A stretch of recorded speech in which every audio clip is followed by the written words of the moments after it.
नमस्कार दोस्तों, मैं रवि कुशवाहा भावना IAS में आपका बहुत बहुत स्वागत करता हूं और आपको राखी की बहुत बहुत बधाई हो। कल रक्षाबंधन का त्यौहार है, तो आज एडवांस में ही आपको बहुत बहुत राखी की बधाई हो। हम वर्ल्ड ज्योग्राफी पढ़ रहे थे और वर्ल्ड ज्योग्राफी में हम कुछ टॉपिक को देख लिए थे और कुछ टॉपिक को आज देखना था। हमारा अगला टॉपिक क्या है? सूर्य। हम आज सूर्य के बारे में पढ़ेंगे। सूर्य कहाँ पे वो स्थित है, उसकी त्रिज्या क्या है, उसकी संरचना क्या है, पूरा ओवरऑल हम उसके बारे में देखेंगे। आइए देखते हैं हम सूरज के बारे में। सूरज क्या है? देखिए, जो सूरज है, जो सूरज की स्थिति है, जो सूरज की लोकेशन है, वो कहाँ पे है? हमने आपको अपनी एक वीडियो में बताया था कि जो ब्रह्मांड होता है, जो यूनिवर्स होता है, यूनिवर्स में बहुत सारी आकाशगंगाएं होती हैं और उनमें से एक हमारी आकाशगंगा है जिसका नाम है मिल्की वे। उसी को मंदाकिनी बोलते हैं, उसी को मिल्की वे बोलते हैं, उसी को दुग्ध मेखला बोलते हैं, है ना। तो जो हमारी मिल्की वे है, उसी में जो उसकी दूसरी भुजा है ना, उसमें 3 भुजाएं हैं। जो उसकी दूसरी भुजा है, वहाँ पे सन की लोकेशन है, वहीं पे हमारा सौरमंडल है। और सूर्य क्या करता है? जो मिल्की वे के बीच में एक ब्लैक होल है, उसका क्या करता है? वो चक्कर लगाता है, उसका वो परिक्रमा करता है। ठीक है, तो जो उसकी लोकेशन हो गई, यहाँ पे हो गई। सूरज का तापमान कितना है? जो सूरज का तापमान है वो कितना है? 6000 डिग्री सेल्सियस। ये बहुत ज़्यादा तापमान होता है। जो सूरज की सरफेस का जो टेम्परेचर है वो कितना है? 6000 डिग्री सेल्सियस।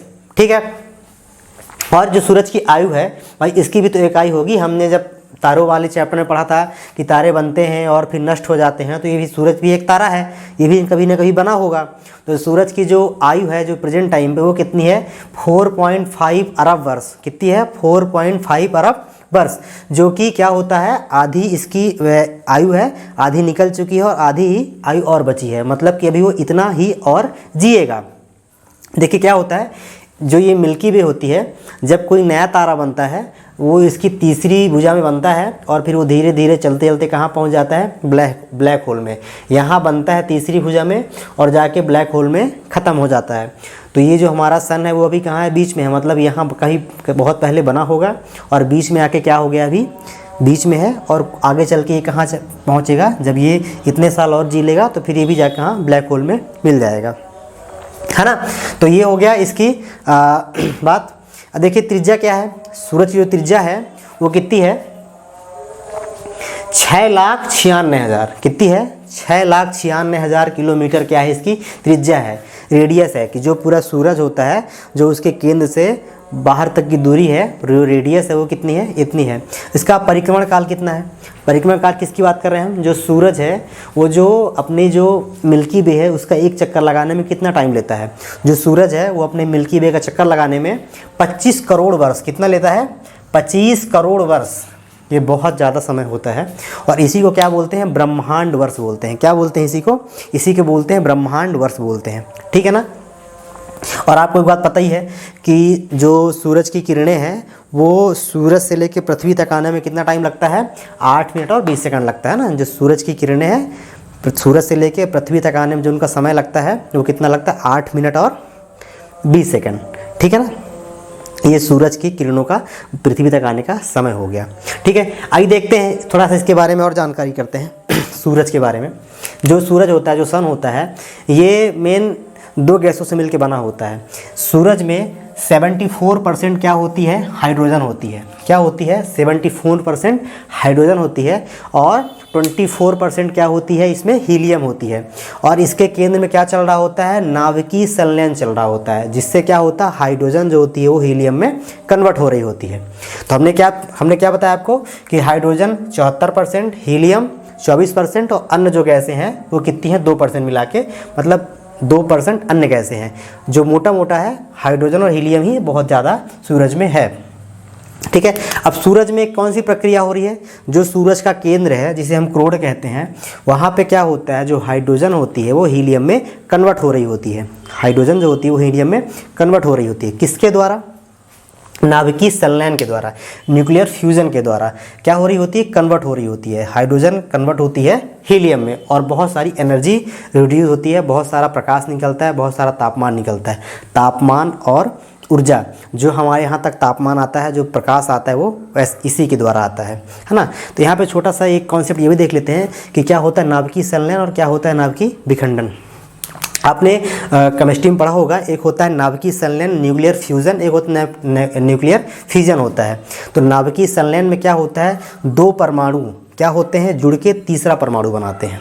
दो परमाणु क्या होते हैं, उनके नाभिक होते हैं, वो जुड़ते हैं और क्या बनाते हैं, एक कोई तीसरा परमाणु बनाते हैं। उनमें बहुत सारी ऊर्जा रिलीज होती है। ठीक है, ये क्या होता है, न्यूक्लियर फ्यूजन में होता है, नाभिकीय संलयन में होता है। और नाभिकीय विखंडन में क्या होता है, जैसे नाम से ही चल रहा है पता, विखंडन मतलब टूटना। इसमें क्या होता है, विखंडित होता है। कोई एक नाभिक होता है, वो क्या होता है, वो दो परमाणुओं में टूट जाता है। जब नाभिक टूटता है उसमें बहुत सारी एनर्जी रिलीज होती है और उसी एनर्जी और उसी को क्या बोलते हैं, नाभिकीय विखंडन, न्यूक्लियर फ्यूजन बोलते हैं। इसका यूज़ आपने कई बार देखा होगा। अगर आपने वो जो परमाणु बम वगैरह होते हैं जो यूरेनियम आधारित होते हैं, वो उसमें ये चीज़ हो रही होती है, और जो हाइड्रोजन के बम होते हैं उनमें ये चीज़ हो रही होती है। आइए अपने टॉपिक पे लौट कर आते हैं। हम सूरज के बारे में पढ़ रहे थे। हमने क्या जाना कि हीलियम उसमें 74% होती है, सॉरी हाइड्रोजन 74% होती है, हीलियम 24% होती है, अन्य गैस 2% होती है। सूरज के केंद्र में क्या चल रहा होता है, नाभिकीय संलयन हो रहा होता है, जिसमें हाइड्रोजन जो होती है वो कन्वर्ट हो रही होती है हीलियम में। आइए देख लेते हैं जो सूरज की संरचना है वो क्या है। सूरज 6 परतों से मिलके बना होता है। ठीक है, पहली परत को बोलते हैं क्रोड। देखिए ये हमारा सूरज है, ये हमने छोटा सा एक सिंबल बनाया है, ये सूरज है। जो सबसे बीच का परत है, अगर आप ध्यान से देख पा रहे होंगे, जो सबसे बीच का परत है ये जो सबसे बीच में परत है ना, तो ये क्या है, क्रोड है। इसी को क्रोड बोलते हैं और इसी को भी कोर बोलते हैं। इसका जो टेम्परेचर होता है, जो सूरज के बीच वाले हिस्से का जो टेम्परेचर होता है वो होता है 15 मिलियन डिग्री सेल्सियस तापमान होता है। जो सूरज के बीच के वाले हिस्से का, जिसे हम क्रोड बोलते हैं, कोर भी बोलते हैं, जो उसका तापमान होता है। और यहीं पे क्या हो रहा होता है, हाइड्रोजन हीलियम में कन्वर्ट हो रही होती है। ठीक है, अगली परत को क्या बोलते हैं, ये जो रेड कलर से हमने बनाई है, इसको बोलते हैं विकिरण मंडल। इसे क्या बोलते हैं, विकिरण मंडल बोलते हैं। अब विकिरण मंडल क्यों बोलते हैं भाई, क्या होता है, जो सूरज होता है उससे कई हानिकारक किरणें पृथ्वी तक आ रही होती हैं। जैसे एक्स किरण हो गई, एक्स रे हो गई, गामा किरण हो गई, एक्स किरण, गामा किरण, और ऐसे कई सारी हानिकारक किरणें हैं जो सूरज के पृथ्वी तक आती रहती हैं, जिसको हमारे जो पृथ्वी में एक लेयर पाई जाती है जिसे हम ओजोन परत कहते हैं, वो रोक लेती है ना। तो दूसरी परत कौन सी हो गई, विकिरण मंडल। तो ये दूसरी क्या हो गई भाई, विकिरण मंडल हो गई। ठीक है, दूसरी कौन सी हो गई, विकिरण मंडल हो गई। ठीक है, और तीसरी कौन सी हो गई, तीसरी परत है क्रोड हो गई, विकिरण मंडल हो गई, और तीसरी परत क्या बोलते हैं, संवाहन मंडल। क्या बोलते हैं, संवाहन मंडल। संवाहन मंडल में क्या होता है, हाइड्रोजन गैस के सेल्स पाए जाते हैं।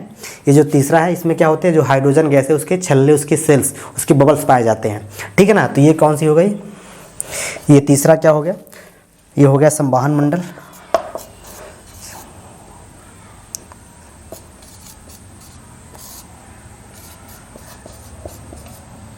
संवाहन मंडल, ठीक है ना।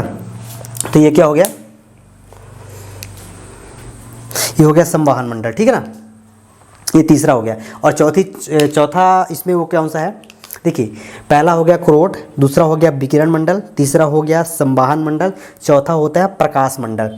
जब हम पृथ्वी से सूरज को देख रहे होते हैं तो जो हिस्सा हमें सूरज का दिखाई दे रहा होता है उसे ही कहते हैं प्रकाश मंडल, क्योंकि हम प्रकाश मंडल को ही देख पा रहे होते हैं जब हम यहाँ से सूरज को देख रहे होते हैं। तो कौन सा हिस्सा हम देख रहे होते हैं, ये जो हिस्सा बना हुआ है, जो ये रेड कलर से बना हुआ है, ये कौन सा है, ये है प्रकाश मंडल।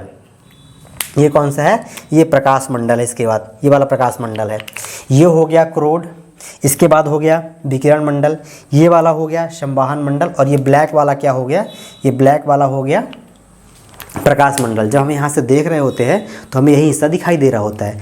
इसके बाद अगले मंडल को क्या बोलते हैं, इसके बाद जो है वर्णमंडल। इसके बाद जो ये रेड कलर का है इसे क्या बोलते हैं, वर्णमंडल।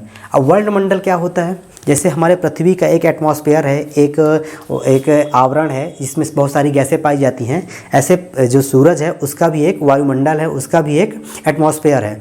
तो जो सूरज का एटमॉस्फेयर है उसी को क्या बोला जाता है, उसी को बोला जाता है वर्णमंडल। ठीक है, इसके बाद जो अगली परत है उसको बोलते हैं क्रीट या फिर कोरोना। क्या बोलते हैं इसको? इसको बोलते हैं क्रीट या कोरोना बोलते हैं। ये वो वाला कोरोना नहीं है जो इंसान की जान लेता है ना। ये कोरोना एक कोरोना का मतलब होता क्या है? जो कोरोना आया था वो कोरोना भी उसका नाम कोरोना क्यों था? क्योंकि उसमें क्या थे, स्पाइक थे बहुत सारे, एक मुकुट का जैसा दिखता था, उसमें बहुत सारे स्पाइक निकले हुए थे। तो जो ये कोरोना, ये भी क्या होता है, जनरली आपको देखने को नहीं मिलेगा। जब कभी भी सूर्य ग्रहण पड़ेगा, जब कभी सूर्य ग्रहण का टाइम होगा, तब जो उसमें जो चारों तरफ जब सूर्य ग्रहण पड़ेगा, जो उसके चारों ओर एक रिंग दिखाई देगी, उसी को क्या बोलते हैं? कोरोना बोलते हैं, है ना। तो ये हमने सारी चीज़ देखी। हमने देखा क्रोड, फिर हमने देखा विकिरण मंडल, फिर हमने देखा संवाहन मंडल, फिर हमने देखा प्रकाश मंडल, फिर हमने देखा वर्ण मंडल, फिर हमने देखा क्रीट या कोरोना। तो ये इसकी 6 परतें हैं और ऐसे ही इसकी पूरी फंक्शनिंग होती है। और ये सूरज के बारे में थोड़ी सी इंफॉर्मेशन थी। तो आज कुछ नया सीखा होगा आपने। तो ऐसे ही हमारे साथ बने रहें। अगर आपको हमारा प्रयास अच्छा लगता है तो आप हमें लाइक करें, कमेंट करें और सब्सक्राइब करें। बहुत बहुत धन्यवाद। नमस्कार।